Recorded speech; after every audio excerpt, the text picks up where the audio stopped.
see these ads where they do write up a very beefy sort of idea or present a very brief idea, and they simply just want you to contact them.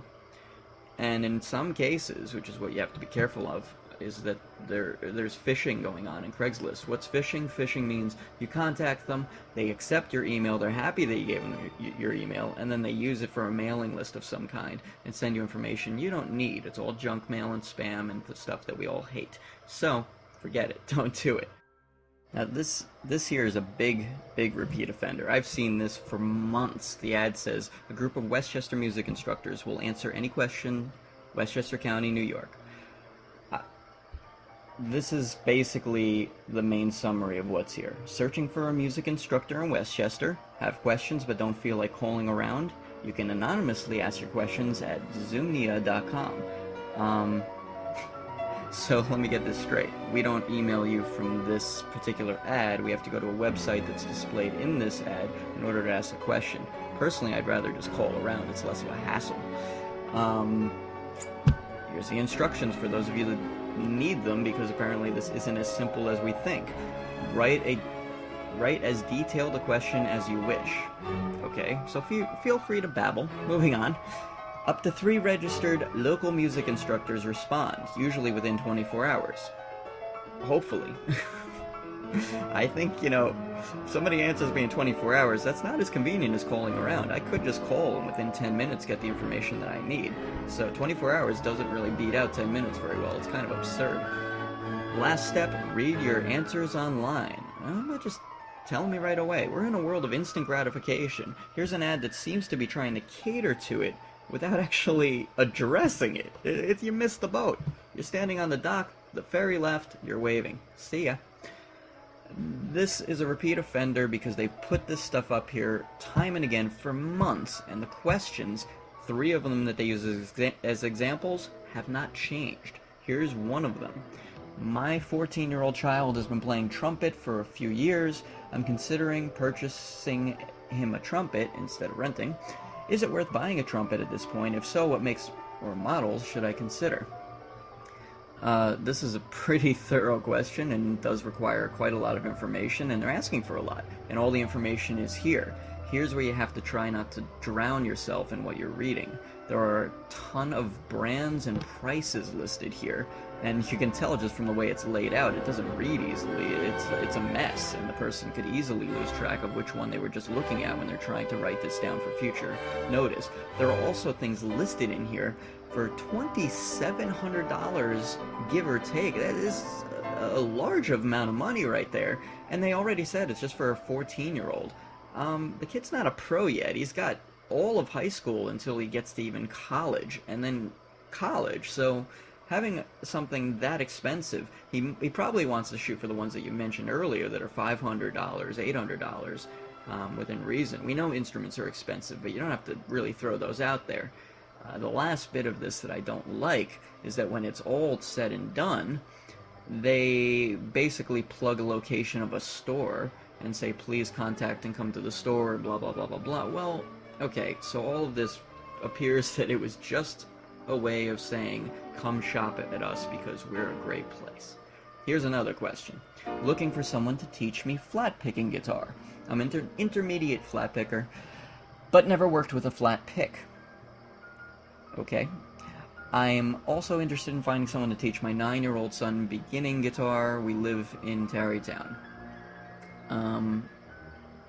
Beginning guitar reads a little funny, but we're not going to criticize the person that's asking the question. They're the person inquiring. They don't know the terms that they're using. That's what they're looking for, someone to help them out. What they're asking for is someone to teach flat picking guitar. Flat picking guitar is a technique. It's not a style or a genre, necessarily. I mean, it is a style of playing because it's a technique and a style, but it's not a genre, so to speak, and it's presented here kind of questionably, and so, what they need is someone to say, well, you're looking for someone to teach you the technique of flat picking, but they mention that they've never worked with a flat pick. They probably mean that they've learned fingerstyle. They've never really played with a pick. A flat pick is not really the name of a pick. The proper name of a pick, which most people never use, is plectrum. And really we just call it a pick.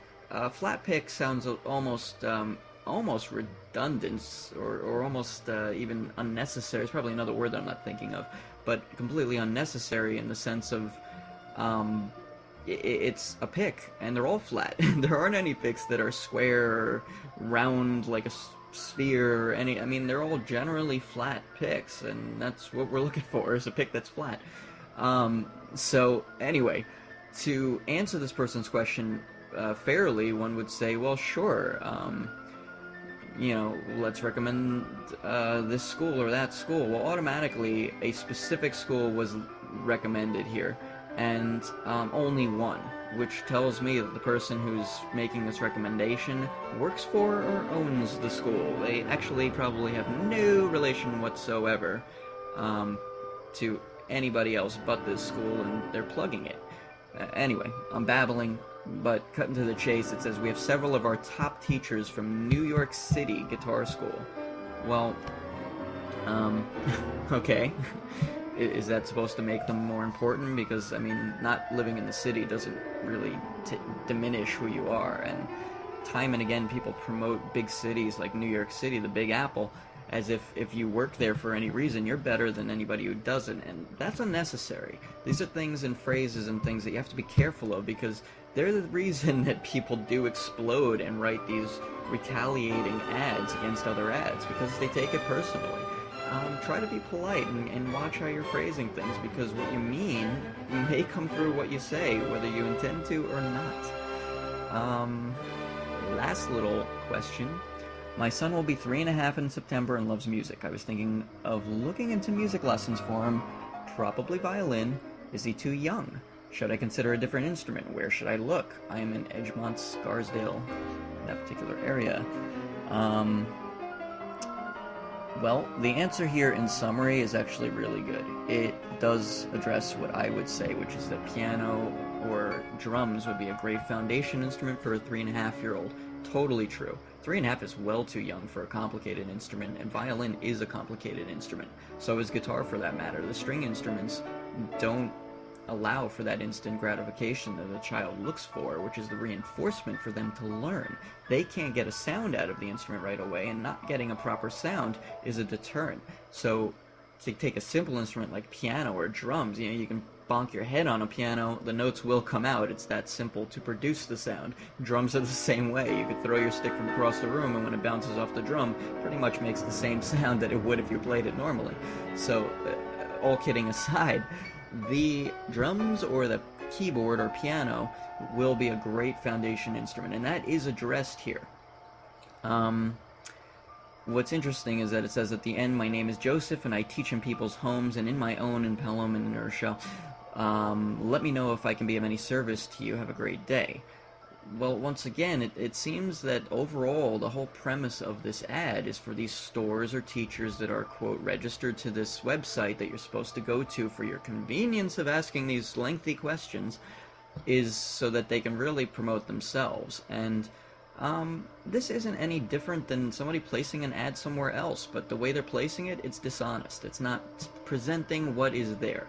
When we look at Craigslist and all of these ads and everything that you see, whatever section you're in, there's a lot of ads that often are just trying to advertise for themselves.